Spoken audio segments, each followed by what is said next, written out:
Hi, everyone. Thank you for this opportunity. We have until about 7:30, so I'll try to make the most out of this opportunity with Luke, and I think we want to open it up for Q&A. That's the plan, and hopefully we can Good. finish on time at about 7:45. I'll start with a quick introduction of my experience knowing Luke. I met Luke, the last time I saw him was back in 2016. It was at a coffee shop in Bangkok that probably no longer existed, but it was his kind of like hunting ground, right? And so Luke was in the early days of Sovereign's Capital, I would say, and it was exciting to kind of see Sovereign's Capital at that moment. And of course, I want to kind of hear again that story of how he started Sovereign's Capital, how he founded it. And since then, we just caught up earlier today, and he hasn't been back. He didn't have the chance to come back to Jakarta since COVID, and so it's really cool for him to come back to see everyone, and like so many people come by and say hi to Luke, and he's left so much relationships and memories in our country and our region. And I think Luke's story is inspiring because for someone, a man of faith in this kind of difficult space of investments and finance, for him to sort of stay true to himself and be able to amass so much success is inspiring to me. And I hope that I'll do my job in extracting a lot of those stories. And yeah, so with that, I'd love to kind of like kick it off with how you founded Sovereign's Capital. So thank you, Jonathan. Thank you for showing up tonight. Jakarta has a very special place in my heart and in the heart of our family. My wife, Brooke, and I moved here. Our kids were 3, 6, and 9. And one of the things that really stuck in our minds about our experience here in Indonesia is just the warmth of the people. We put our kids in school at SPH. We lived in Karawaci. I spent time commuting back and forth to the middle of Jakarta every day. And we just really were struck by the authenticity and the warmth in the engagement of this country. And so we were here for 4 years and then eventually went back to the US. But it's great to be back in this city.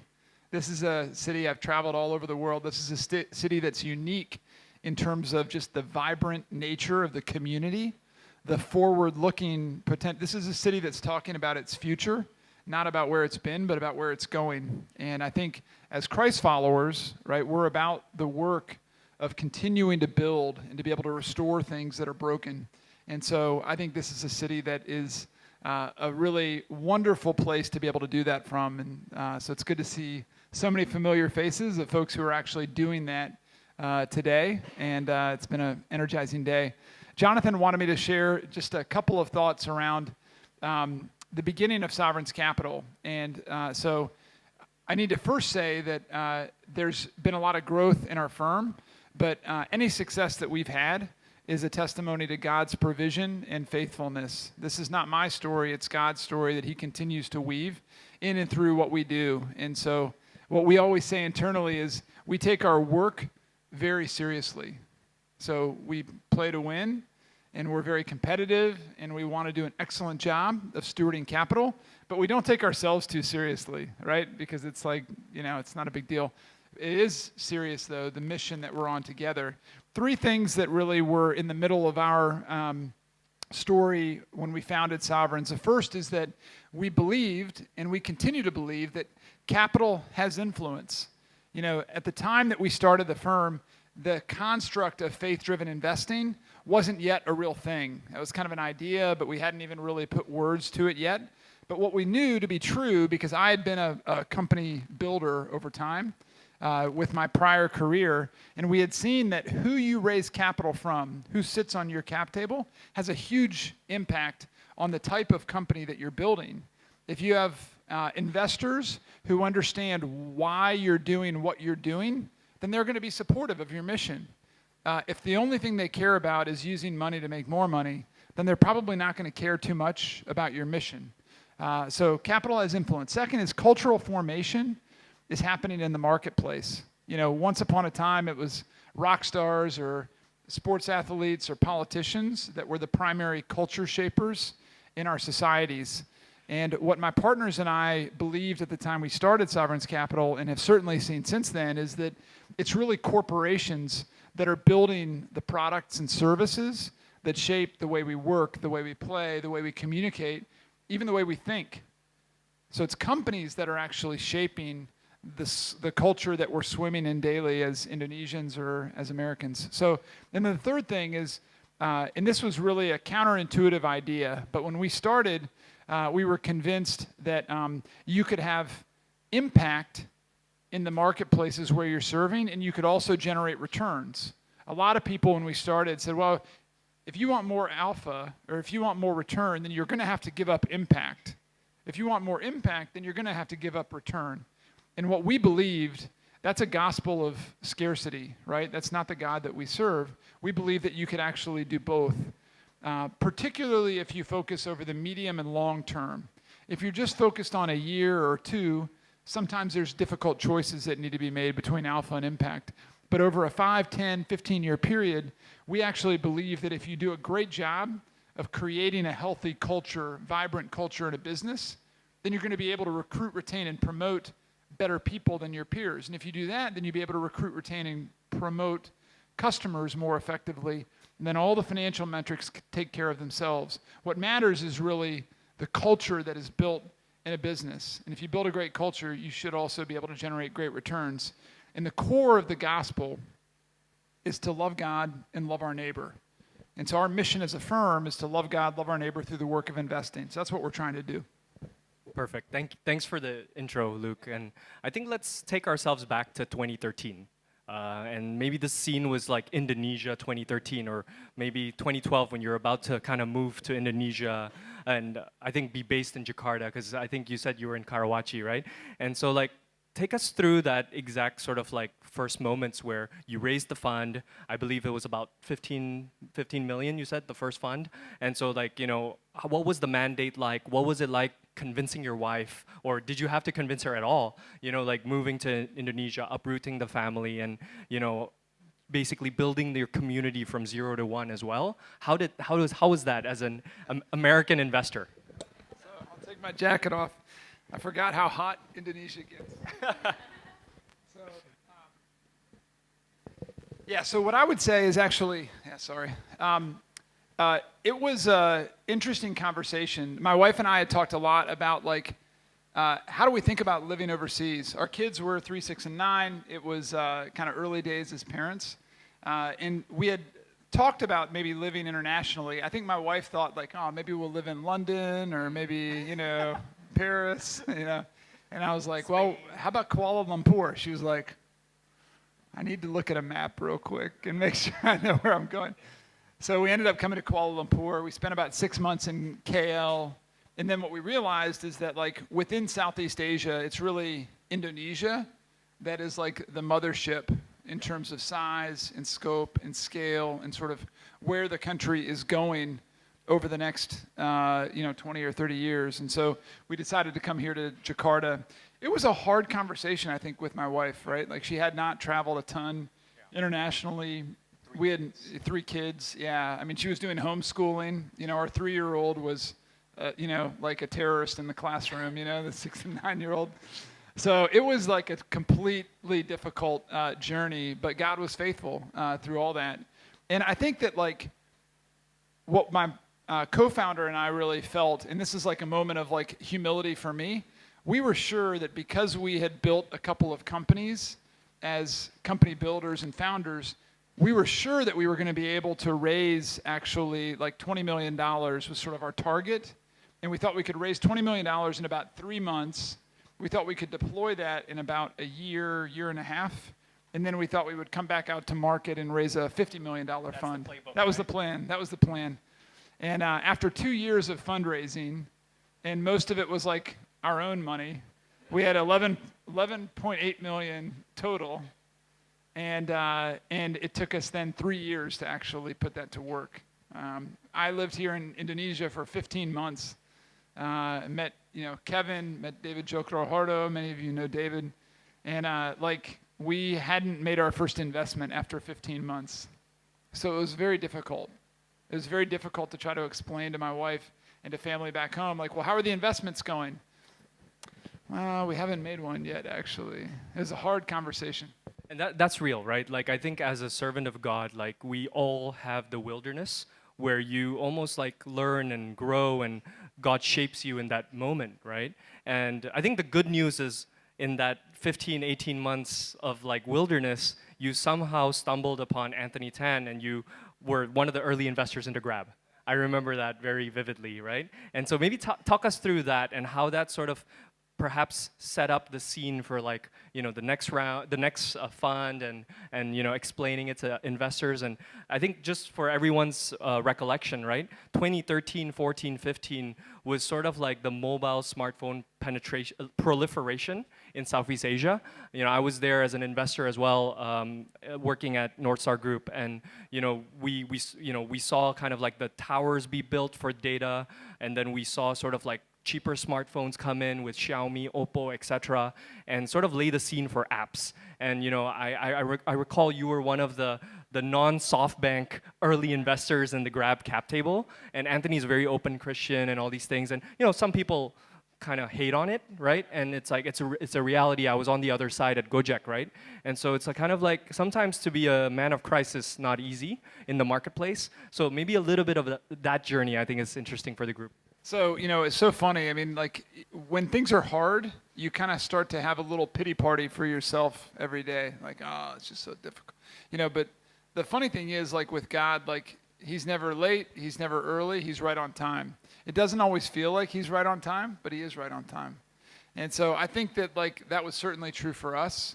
Like, we actually needed $11.8 million. That was the right amount of money for us to deploy in our first fund. Second fund, we wanted 50 or 60, right? We ended up with 37, and that was the right amount of money for the second fund. Third fund, we thought it would be 100, and it was 57. That was the right amount of money for the fund. And so, like, I think that, like, we talk a lot about being faithful or being willful, right? So we want to be active in our faithfulness. We want to be using the talents, abilities, network, experiences that God has given us to be able to do our work well. But we want to be faithful in that we're relying on his power, not our own, right? As soon as I start to feel like, if you've like ever been like driving a car and you're kind of going around a corner and you start to feel yourself kind of like tighten up, as soon as you feel like you're kind of white knuckling around a corner, that's when you realize like, I'm trying to do this on my own power. This is actually now my story, not God's story. And we tend to make mistakes as a firm when we start to be faithful on or willful on things rather than faithful. So that's been a consistent theme in terms of trying to rely on where God is, not who we are, how smart we are, whatever. So, and we found a couple of good early deals, which helps. Yeah. And how was that sort of like periods of, difficulty, periods of disappointment, discouragement, maybe times where you doubted the thesis, you doubted yourself, maybe, what was that like on a sort of high level and on a practical level where, how did your faith sort of help you in that period? How did the Bible help you in that period? How did the church help you in that period? How did the family respond to it or your business partners? Maybe you can share a little bit about that because I think there's a lot of entrepreneurs, there's a lot of investors, there's a lot of professionals in the room and at different stages in their career. And I think we're all facing challenges all the time. And it's just, I think some of these nuggets that you have experienced, I think can be helpful for everyone. So the biggest thing that we did right in the early days, it's the same thing that we've done right since then. It's the most important thing that we do as a firm is we have great partners. So when it's hard or when it's great, like what matters is actually like who are we working with, right? So the fact that I got to work alongside David Jokrohardo and alongside Kevin Sutantio and now Kelly and Elise and Kaz, like we have great teammates. And that's true in the US as well. And what we've learned is that like no amount of like success, no amount of like, oh, it's a cool product or it's a cool service. If you're working with people that you don't want to do life with, work sucks, right? It really needs to be doing life with people that you enjoy, that you trust, that you feel like are actually about the same things. And if that's true, you could be working on the stupidest product in the world, right? One of my first jobs out of college, I worked for Rubbermaid. And my product line that I was given as like a fresh graduate was like the scrub brushes for like the dish, the like scrub dishing. Like that was my product line. But like the two people I was working with were two of my best friends. And it was like the most fun I've had ever, right? It's like going to China, sourcing the product, trying to figure out how do we get it into Target and Walmart and Home Depot. It's like the most fun. So anything can be fun if you actually enjoy the people that you're working with. If you don't enjoy the people you're working with, it doesn't matter how interesting or exciting or private equity, venture capital, investment banking, So who, not what. Who, not what. And great investors, it typically kind of boils down to like two things: vintage, timing and everything, and a little bit of luck. So a lot of people say luck, right? I think we as Christians maybe see luck differently, where it's like your calling, your purpose, and God blessing you with the right relationships, network, etc. And so I think, how did that combination of timing and God's blessing and luck and preparing you for that moment sort of really kick off from 2016 onwards? You were sharing a little bit, and I think it would be really great for everyone to hear that part of the story. So my father-in-law is from Montana. Does anybody know Montana? Has anybody been to Montana? Maybe. Okay, a couple. So it's kind of out in the country, right? It's beautiful. There's mountains. There's a lot of hunting out there. And so what my father-in-law always says, he's like a duck hunter. He likes to go duck hunting. So he says, you got to hunt where the ducks are, right? You can be a great shot, but if you're not hunting where there's any ducks, you're not gonna have much duck for dinner, right? So actually, when we were thinking about where do we want to invest internationally, through a process that we kind of researched but also prayed about a lot, we really felt like Southeast Asia was the right place to be, right? You have the right demographic trends in the region. You've got pretty good geopolitical stability here. It's balanced. It's not just kind of an export-driven oil economy, right? You've got good balance of domestic consumption and exports. And so I think that by God's grace, he ended up leading us here to Indonesia, because there's a lot of ducks here in Indonesia, right? There's ups and downs, right? Like right now, it's a little bit of a lull on the venture side. But the long-term future of Indonesia is very, very clear. Like in the U.S., absent immigration, we have a shrinking population. Like Koreans' population's going down. Japan's population's going down. China's population, because of one child, is now going down. So if you're trying to chase growth as a global investor, where do you go? Where do you go, right? You got to come to Southeast Asia. So I think that, again, by God's grace, we ended up here, and that results in sort of luck, right? Like, it's like, well, we chose well, right? And the core things that brought us to Indonesia are the same things that keep us here in terms of where the country is going and the potential that exists, right? I still think we're in the very early minutes of a long soccer match or whatever, right? Like, I mean, it's like we're still just at the dawn of what's possible. Yeah. And so maybe when you talked about sort of like some of those challenges, was there anything that stood out as sort of like the tipping point for sovereigns, where this was like make or break, and then instead it became sort of like the turning point? Yeah. I think so anytime you do something new, it's always harder than it should be, and then it gets actually easier over time. The other thing that I've learned as an investor, and I think Jonathan's seen this as well, as you start to invest, you have a better sense of like, what are we good at and what are we not good at, right? So we did some like consumer product stuff early. We realized we weren't very good at consumer products. We did some B2B software as a service. We were better at B2B software. We were better at like pure technology. And so we've learned to be smarter about how we quickly say yes or no to opportunities. Any great private equity or venture capital fund is really rooted in deal flow. You have to be able to see the best deals and have the option to invest in the best deals. And even if you get all that right, it's still not guaranteed, success. So we stumbled into a couple of entrepreneurs early. What we say is that we want to bet on the jockey, not the horse. We want to bet on the leader, not the company, right? A great leader, even if the product or service or market that they're in isn't that exciting, they'll figure out how to pivot the company and eventually have a reasonable outcome. You can give like the best idea ever to the wrong team, and they will screw it up. So like, you got to be focused on actually getting behind the right team. And I think, with Anthony and Grab, he had a big idea. We got to know him actually through the guy who led his Bible study at Harvard Business School. So it was this weird kind of connection that we were able to. And my family, we were living in Kuala Lumpur at the time. My wife, every time she tried to go someplace with the kids, she gets like driven around town for 2 hours. They won't run the meter, right? They just want to get paid in cash, and she was very frustrated. Right. And so we personally experienced that pain while we were living in Malaysia. And I was like, this like Grab thing, at the time it was Grab Taxi, right? It's like, it feels like maybe there's something here. Like this actually is a real problem that needs to be, not just for us, but also for the drivers. So that was helpful once we had that story that we could talk about. Right. And, from those humble beginnings of 11.8 million to 37 million, and now you're managing over $1 billion in AUM. What was that like from the fundraising perspective? Because I know a lot of founders in the room, a lot of sort of entrepreneurs, and without capital, we can't do much. And I think Indonesia lacks capital. That's why we rely a lot on foreign investments. And so maybe a little bit about the fundraising side, and then a little bit more about what it means now as a steward of $1 billion type of AUM, much larger, much more responsibility. How has that changed you?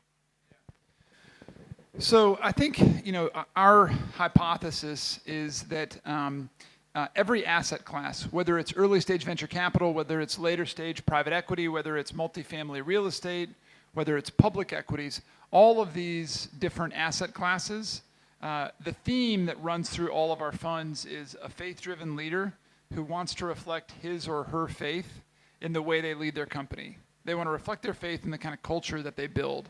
And our view is that mindset will long-term correlate to more success. So that's really kind of the central storyline and sort of what we're doing. And so as we've gone about our work, I think we've gotten a deeper appreciation for what it looks like to reflect our faith in each of these asset classes. And what we say is that we want to be descriptive of what that looks like, not prescriptive. And so to Jonathan's question around how do we raise capital, in the early days it was mostly individuals, ultra high net worth people. It was folks that Henry and I knew.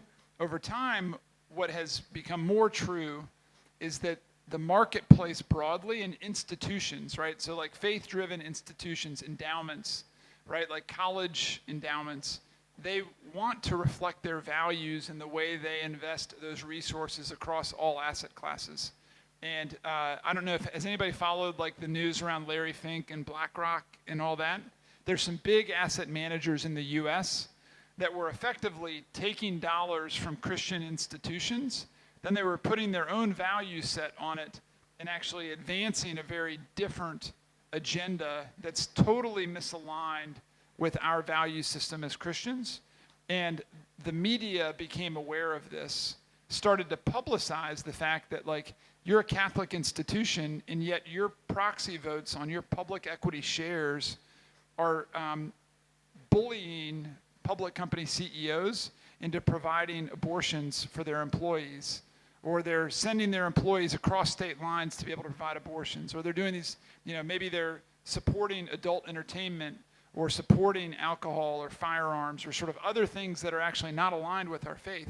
So the media really shed light on this, and a lot of institutions then woke up to the fact that they actually hadn't really been reflecting the core values of the institution and how they were investing. And that has resulted in a lot more interest in the kind of work that we do as an investor, because they've said, all right, if we've got all this capital to steward, we want to make sure that our values are being reflected in the way we make investments rather than working against their values, which is what was happening. Yeah, maybe last question for me before we open it up to the floor.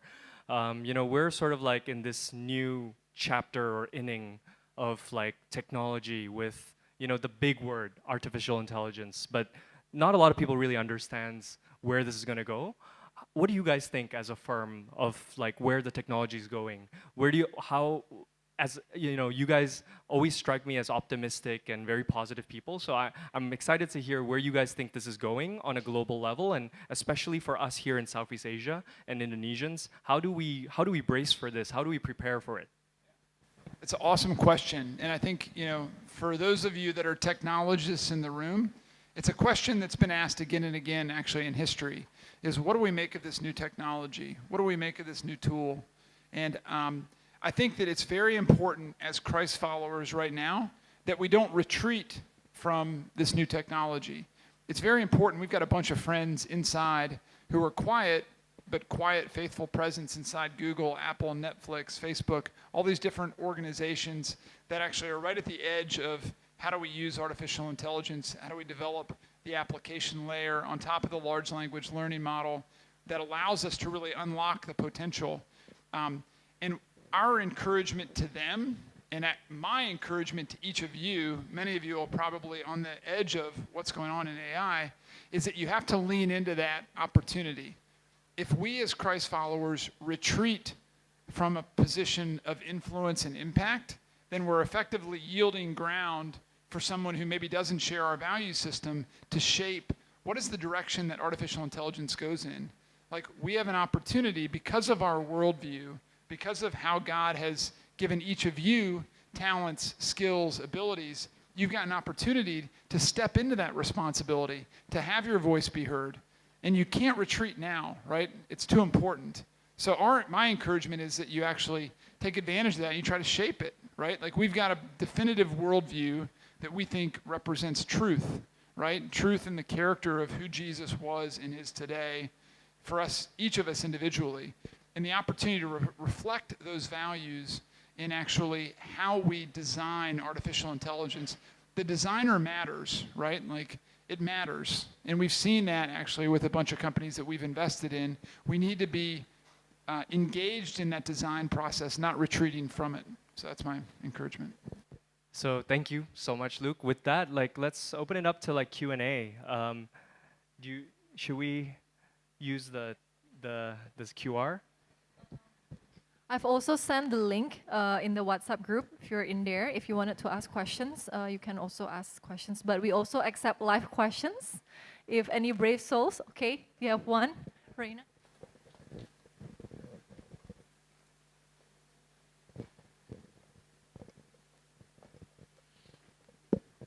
Hi, quick question. So, hi, Kelvin from Skystar Capital, so VC. So you guys talk about the importance of culture. So this is a question to the both of you, but how do you actually evaluate what the right culture is?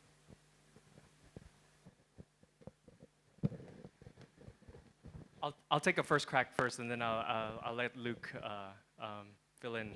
I think for me, I mean, I have been around the leading capital allocators mostly in this region. So now I'm at Sinarmas. So as you can imagine, evergreen sort of capital base, investing in all kinds of entrepreneur, but a different kind of take on entrepreneurship compared to when I was at North Star. So I've kind of seen the different models of how capital is being allocated. I think fundamentally, what attracted me, so I met Luke one time physically in 2016, but I remember that coffee chat that we had in less than an hour, because he just struck me as someone so authentic, so firm about his values, and just how would you say, just so true to himself. And I think that's a little bit different in a world where we're all trying to adjust to the next big trend. Sorry to say, I think the next big trend does make a lot of money, and nothing wrong with that. I think that's a okay business model, but I think sometimes, it's a breath of fresh air for me to sort of meet someone or some institution or some leader that actually knows what they want, has roots and purpose and values that has a deeper meaning behind just, oh no, it's just because that's where the ducks are. Nothing wrong with following the ducks, as you know, but following the ducks alone and just shooting your gun right and left, you're going to be no different to any other fellow with dollars, right? So. Yeah, I would say we talk a lot as a partnership around things that are timely and things that are timeless, right? So things like where we've been with blockchain or crypto or where we are now with AI, this is a timely idea. It will continue to play out, but it's really timely in the moment, right? Or maybe for the next 10 years, maybe for the next 20 years, and then there'll be something else coming behind it.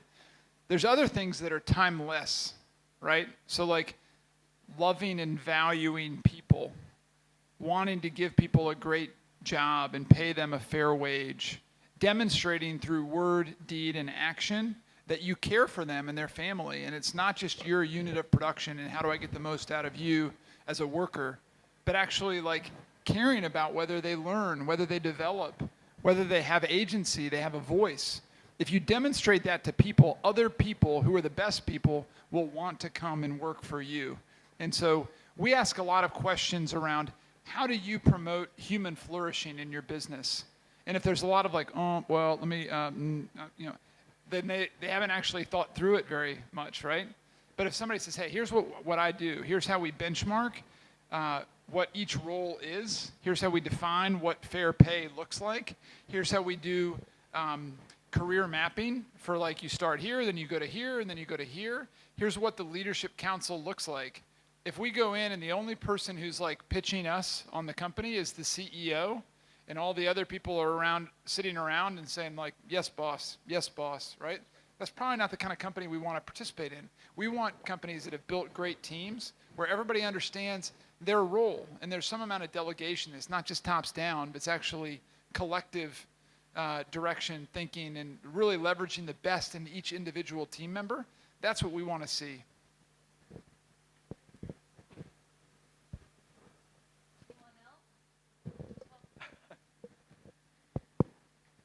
Hi, I'm Gina from Favor Capital. We are a boutique IB that focuses on tech companies. I think my question would be more personal. I'm just curious for you both that works in the world of finance and investments, which I am too. This world is very greedy, and at times I think between the time that I entered the industry versus now, I've become more self-oriented, but I also don't think that that's wrong because I think that's what the demand as what is demanded from you basically in a job. So I'm just curious, how do you balance between that and what Jesus tell us to do, which is to be selfless and try to serve others. Yeah. I'll take this first. So I love your question because like it's for me in this stage in my career is super relevant because so I was there when sort of like the peak of the market, max like greed, right? This was during the peaks of Gojek times. Like we were in our early 30s and we were treated like kings and queens, right? And it's like at the time I was sharing with Luke, I could get like term sheets for millions of dollars on any like crazy idea, right? So these were like crazy times, and I think that really brought out like the human nature in people. And I think when you study the Bible, you understand that we are sinful by nature. And so I think that's just how humans function. But I think what will be really inspiring is that if you kind of look at other characters in the Bible, like Daniel and Joseph, they were the ones who kind of like got me back into the marketplace, where first I kind of felt like, just being comfortable is also not our calling.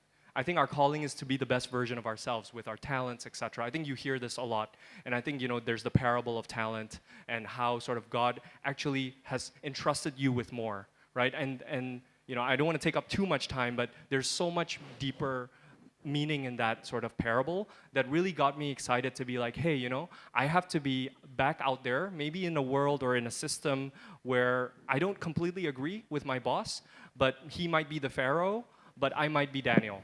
And I might worship my God and what God wants me to do, and that can set an example and shed a light for a lot more people. And so I think I would also say, as a follower of Jesus, as you progress in your journey, you more and more realize that you don't have to plan too much. Like you don't have to overthink things. Because I used to be like an overthinker, like I'm like a strategist. I have to like think about all these like stakeholders and macro factors and all these things. But then I think I started realizing how to hear that inner voice and just kind of like, some people call it instinct, but I think it comes really from God. And like, I think when you have that inner peace and comfort, I think you make better decisions. Of course, experience matters, hard work matters, all these things, but I think fundamentally that's what I believe in, and I think that translates to the marketplace.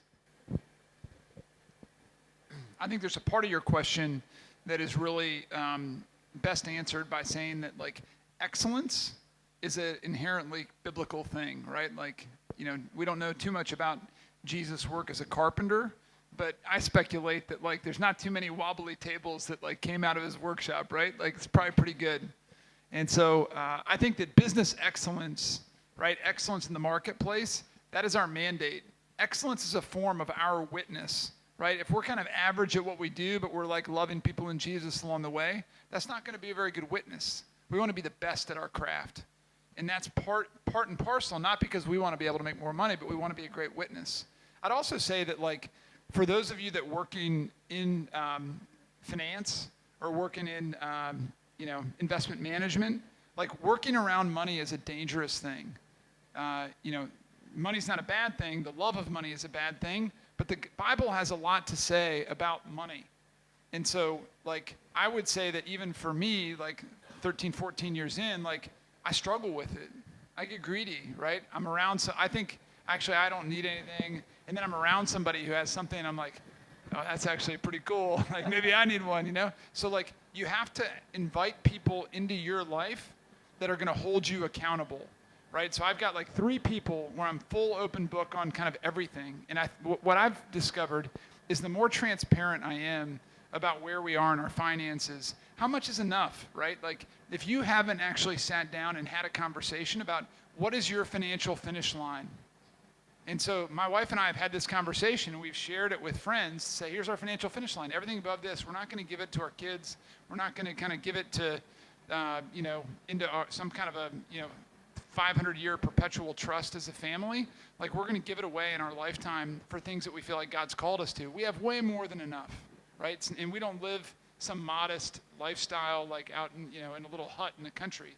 We live really well, but we feel like we've been given much, and we want to define for ourselves proactively, like, how do we define because if you don't define your lifestyle before you get there, what we found is that the lifestyle just kind of keeps growing. It just keeps getting a little bit bigger. It's easier if you can define it ahead of time.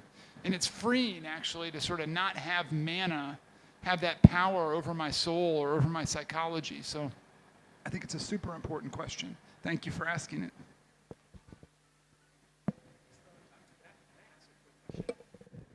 I want to ask a quick question to Luke, just to kind of build on that.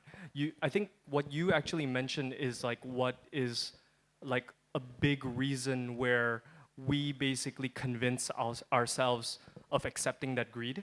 Because in Asian culture, you said one thing, you're like, we don't need to hoard it for our children. I think for Asians, I think it's a very different culture. That's like an unpopular idea in this room. No, I'm sorry. It's not popular or unpopular. It's kind of like, it's cultural, right?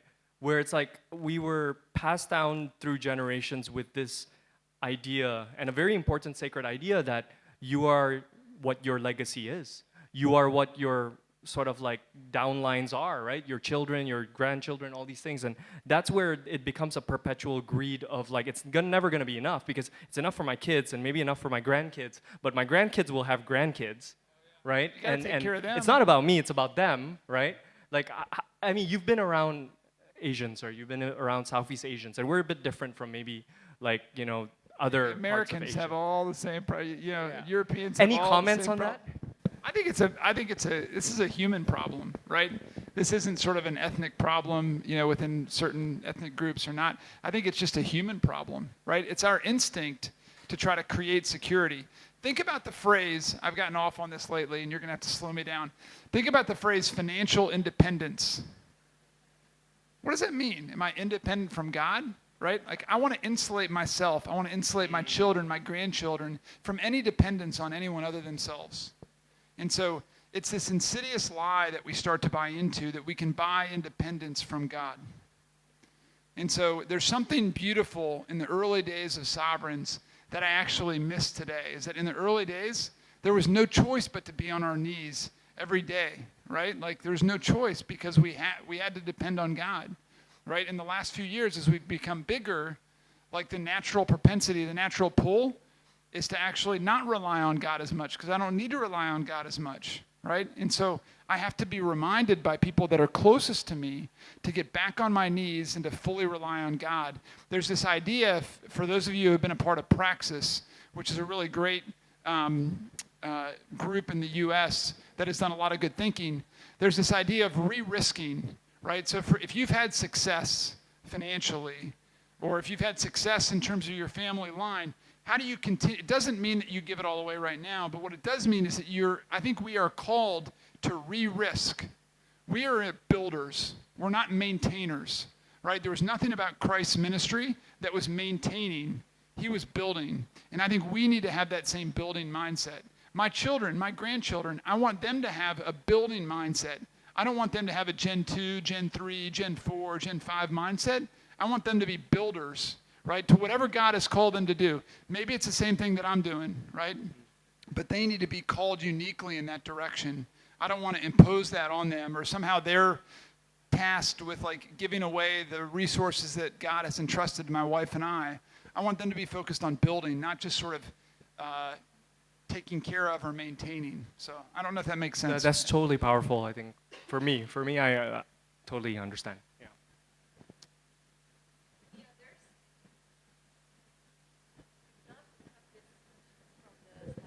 Okay, this is from Slido.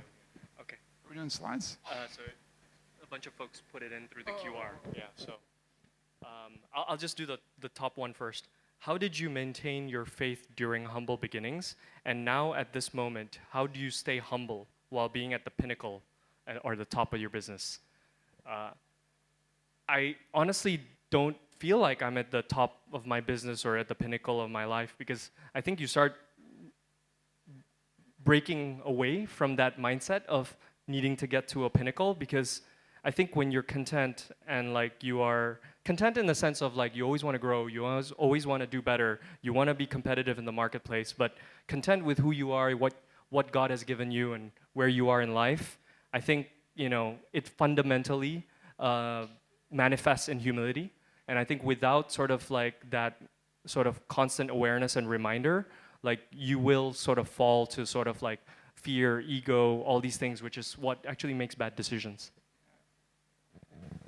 I find that like if I start to feel like confident, like super confident, so I want to be confident in my faith, but like the world, particularly if you've had some level of success, or if you're in this room, what it probably means is you have some level of resource here in your community, right? You're here for a reason, and so the more power that you have, the more wealth that you have, the more it's hard for people to tell you the truth, right? And so like my co-founder, Henry Kasner, at some point he said, I don't know if I'm actually funny anymore because everybody laughs at my jokes, but maybe it's just because I'm funny, And so like, it actually was like, it helped me understand. It's like, oh yeah, it's actually like wealth insulates, right? Success insulates us from the truth.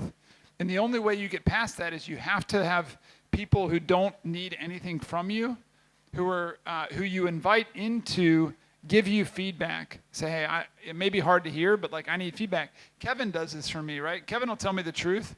Sometimes he's like, dude, I can't believe you said that. What are you doing? And so like, and I need that candor from people that I trust, because I don't get it from a lot of other people. Everybody that's coming to us to like raise capital, they'll like tell us whatever they think we want to hear, right? So you have to rely on your partners, right, family members, to be able to really tell you the truth, because you're not going to hear it from other people. Speaking of partners, I think that segues nicely to the top liked question here.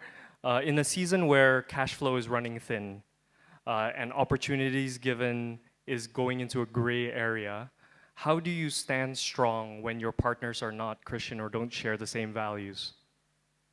So these kind of decisions are much easier to process if you process them before you're in the middle of a crisis. If you haven't talked about like, well, what happens if, and then you're in the middle of a crisis, very difficult to kind of like get everybody to recenter on what are the boundary conditions around which we're going to make decisions like this. So my counsel on things like this, talk about it before you're in the middle of crisis. It's the same with like kids, right? Like, this is like a stupid example, right? Or it's not a stupid example, it's a serious example. But like, I've got an 18-year-old daughter. So we had a conversation before she went away to college, said, we're gonna talk about what happens, like, if you get pregnant before you're married, like we're gonna have the baby, like, we have to talk about that, right? Like, we're not gonna wait until she's pregnant. Like, what happens if you get pregnant outside of marriage, right? We're gonna talk about it now. right? Because you have to decide what you're going to do before you're in the middle of it, right? I had this conversation with my son too about like, let's talk about dating relationships, right? Like if you're trying to decide like where you're going to draw boundary conditions and you're like out, on Friday night, that's a bad time to try to make that decision. You have to decide ahead of time what you're going to do. Same in business, right?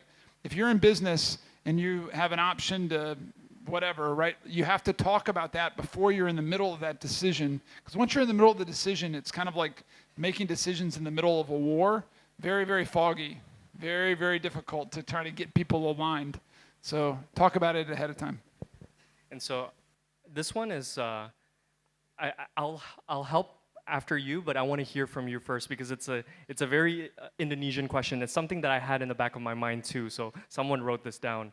In a country that's rife with corruption, and it's part and parcel of the history of the country, right? And it's in the fabric of government, infrastructure, ways of doing business, everything. And especially with the more recent sort of like e-fishery sort of like incident, which is it's one of many, to be honest, right? But it's just the most popular because it was sort of like the highlight, and now it's unraveled as the highlight too, as the low light. And so, what's your thoughts as an investor, as a foreign investor, as someone, a man of faith, and someone with a business in Southeast Asia as well? So like one thing I think it's like really important to remind people of is that like, I've had like 10, 15 meetings in the last 3 days, and in like 90% of those meetings, somebody brings up the e-fishery story. Like, does anybody know the Theranos story? Yes. Right? So like every country has a lot of examples of like people that have taken advantage or sort of like borderline fraudulent or completely fraudulent like claims. This is not an Indonesia thing. This is a global thing. This goes all the way back to the Garden of Eden and Adam and Eve, right? So this is a sin problem that the world has. Now there's some parts of the world where it's, a little more prevalent, right? But like, US and our political system, we have all the same issues. It's a little bit cleaned up, a little bit lipstick on it, but it's like still the same problem. So I think, so two thoughts. One is understanding the local context is really, really important. Like Suparno's in the back. Suparno rented me my first apartment in Kuala Lumpur. What's up, buddy? So like on things like this, like I recognized when we first moved here that like I'm kind of a foreigner, right? Like I'm figuring it out. Like I know where the bathroom is. I know how to get a cup of coffee, but I don't really understand like what's going on underneath the surface. And so my feeling is like in situations like, well, how do I process this, right? I've got somebody who's looking, are they looking for a bribe? Is it a facilitation? Like this is their job. I'm just trying to get them to show up and inspect the building so we can move in, like there's some nuances here.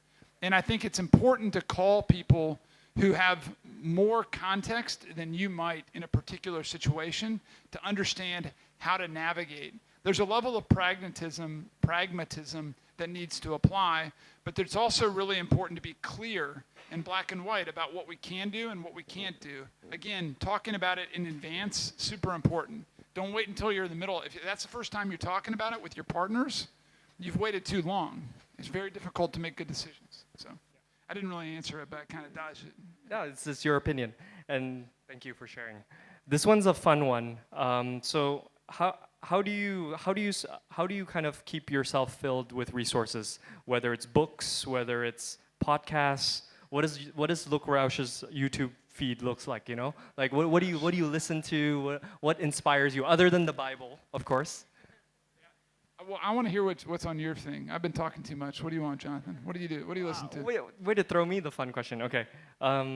For me, like so first is like I'm an audiology guy. So I'm a listener. I like to engage. I like to talk. So long form content is great, like podcasts. This is kind of like a podcast. So when they were like, "Hey John, would you like to moderate?" I'm like, "I would love to," right? And so I think like I love podcasts. I listen to like the weekly ones and like some of the daily ones. So the weekly ones, I like there's the All In podcast, which I'm sure everyone knows. That one's fun.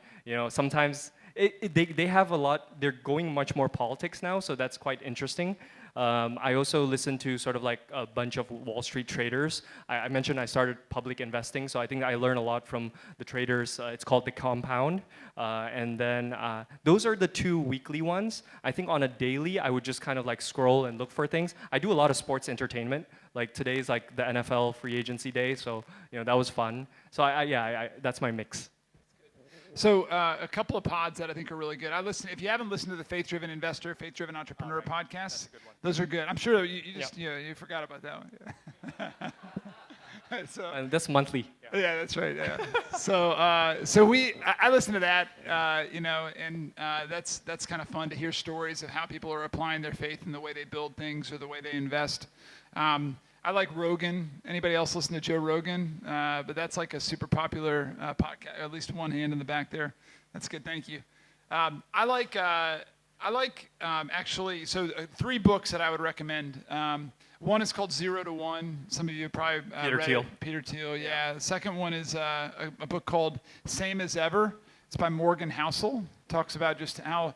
Again, timely versus timeless. A lot of things that are timeless in that Morgan Housel book. The third is a book that it's written by Chris Bruno. It's called Sage, and it really talks about moving through stages of life and not missing the opportunity to transition. A lot of dysfunction in men and women is a failure to transition to a new stage, right?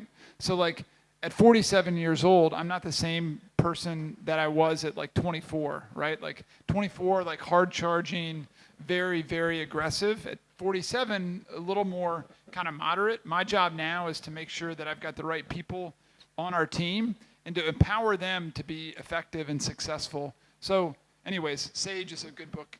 Those would be the 3 that I recommend. So my alarm for 7:45 just rang. So I think, so we are at 7:45. Maybe we can kind of. What else we got? Maybe any last questions before? Oh, yes, Julia.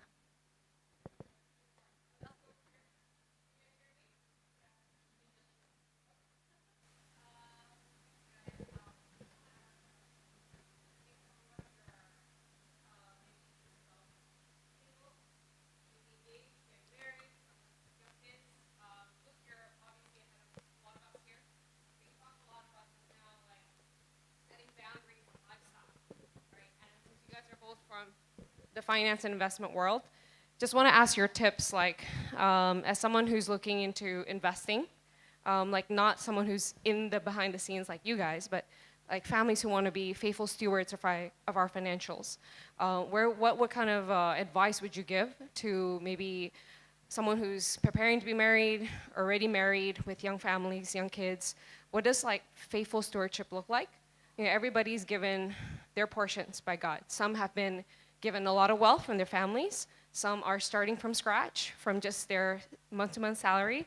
What does like a faithful Christian stewardship look like in the context of managing your household money, especially in the context where you have obviously things to pay off and all that? But I guess some context would be like, I think a lot of us here who are not in the finance world, who are not so versed like me. I'm not in the finance world.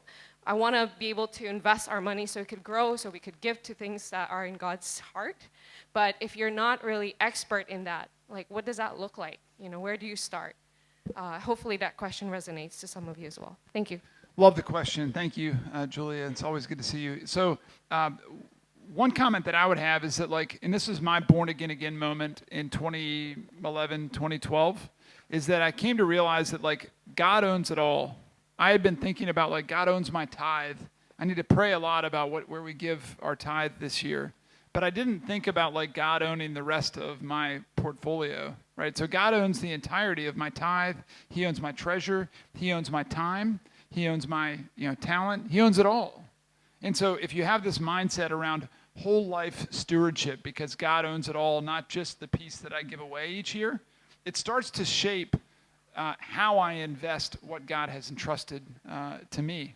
And so we didn't really get into this part of faith-driven investing, but 3 ways to think about it. One is, if I'm going to own everything, how do I actively engage my shares to make sure that my voice is being heard in the companies where I'm invested, right? And this is a lot of what's going on in public equities in the US, is people have figured out how to be able to vote their proxy share rather than just abdicating to BlackRock or Vanguard or State Street. So first idea is active engagement. Second idea is I want to negatively screen out things that I think are promoting addictive behavior: alcohol, tobacco, adult entertainment, gambling, firearms, right? Things that are actually not promoting human flourishing. I want to get those things out because and different people are maybe more sensitive, less sensitive to different issues, but those are not things that I want to profit from. Doesn't mean that I'm going to, try to cancel them, but I'm not going to personally participate. The third thing is actually positive screening, which is a third form of faith-driven investing, where I want to find companies that are making the world rejoice, that are promoting human flourishing, and I want to be able to actively engage in that. That usually requires a little bit more money. It requires you sometimes to be able to take a little more risk or accept a little more illiquidity in your portfolio. So it's a little different in terms of how you engage and kind of where God has you.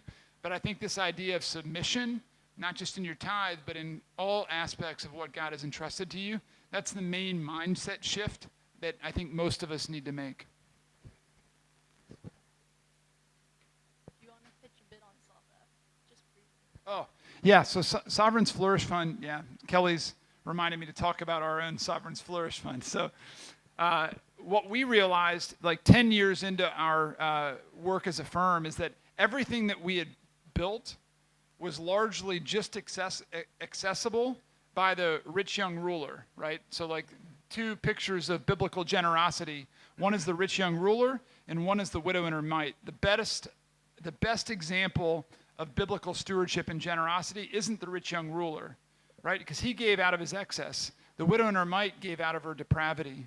And so we realized that actually all the products, all the funds that we had built were actually built for like rich young rulers. We didn't have anything for the widow and her mite. And so we really felt convicted a couple of years ago to put together an exchange-traded fund that has intraday liquidity, that is focused on investing behind publicly traded companies that are led by Christ followers who are trying to weave that into the culture that they build. So it's still kind of a new thing for us. We've got about $175 million in assets in that complex, but that's what the Sovereign's Flourish Fund is. SOVF. Man, Kelly's going for the close. That's good. All right. Thank you so much. Maybe before we end it, any last word from you two? Closing prayer.